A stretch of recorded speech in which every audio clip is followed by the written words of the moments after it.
تمام اہل اسلام کو السلام علیکم۔ الصلاۃ والسلام علیک یا سیدی یا رسول اللہ وعلی آلک و صحابک یا سید المرسلین۔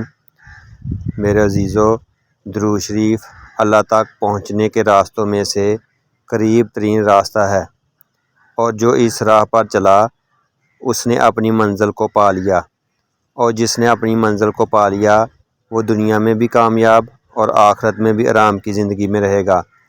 تو اے میرے عزیزو، اللہ کی سنت درود پاک کو مضبوطی سے پکڑ لیں۔ میرا پکا یقین ہے یہ آپ کو کبھی رسوا نہیں ہونے دے گا۔ میں آج آپ کو بہت ہی خوشخبری والی بات بتانے جا رہا ہوں۔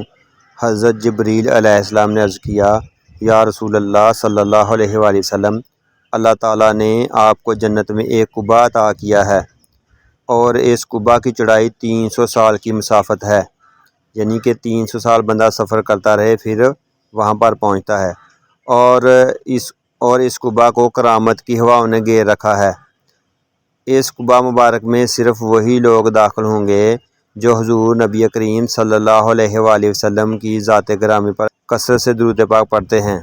تو میرے مسلمان بہن اور بھائیوں، اگر آپ بھی آپ صلی اللہ علیہ وآلہ وسلم کے قبا مبارک میں رہنا چاہتے ہیں، آپ بھی اس میں داخل ہونا چاہتے ہیں، تو حضور صلی اللہ علیہ وآلہ وسلم کی ذات گرامی پر کثرت سے درود پاک پڑھ لیا کریں۔ اللہ تعالیٰ آپ کو بھی نصیب کرے اور مجھے بھی نصیب کرے، آمین۔